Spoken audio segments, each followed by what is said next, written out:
कांग्रेस की तेलंगाना सरकार के द्वारा जातिगत सर्वेक्षण के इंटरप्रिटेशन के लिए एक विदेशी आर्थिक विशेषज्ञ को नियुक्त करना अपने आप में गंभीर संदेह पैदा कर रहा है। मैं कांग्रेस पार्टी से पूछना चाहता हूं, क्या भारत के किसी आर्थिक विशेषज्ञ के बारे में उनकी क्षमता को लेकर संदेह है? क्या तेलंगाना राज्य में इकोनॉमिक एक्सपर्ट नहीं है कि एक फॉरेनर टॉमस पिकेटी को ही उनको चूज करना पड़ा? क्या भारत में आर्थिक विशेषज्ञों की कमी है और एक से एक भारतीय प्रतिभा संपन्न होकर विश्व के बड़े बड़े पदों पर हैं?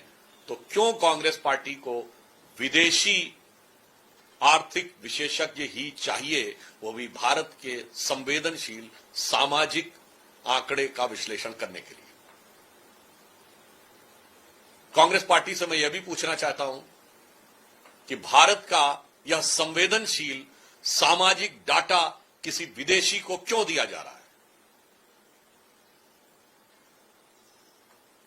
कांग्रेस पार्टी से मैं यह भी पूछना चाहता हूं कि जिस व्यक्ति को आप दे रहे हैं, उस टॉमस पिकेटी के बारे में यह कहा जाता है कि वो जिस मॉडल के आधार के ऊपर इकोनॉमिक इनइक्वालिटी का विश्लेषण करते हैं, उस पर विदेश में भारी आलोचना हो चुकी है। उनके टैक्स मॉडल के आधार पर वेतनभोगी वर्ग को, मध्य वर्ग को भारी नुकसान होने की संभावना है, क्योंकि भारत में तमाम ऐसे वर्ग हैं जिन पर टैक्स नहीं देते, टैक्स की छूट रहती है। मैं कांग्रेस पार्टी से भी पूछना चाहता हूं कि पहले आप भारत के मीडिया के मुकाबले विदेशी मीडिया के साथ खड़े थे, फिर आप भारत की अर्थव्यवस्था पर आघात करने के लिए विदेशी एजेंसियों के साथ खड़े थे, उसके बाद चुनाव के दौरान हस्तक्षेप करने के लिए आप तमाम अदृश्य संदिग्ध रूप से विदेशी ताकतों के साथ खड़े दिखाई पड़ते थे, फिर संसद के हर सत्र से पहले आप किसी न किसी विदेशी के साथ, शक्ति के साथ सुर मिलाते हुए नजर आते थे।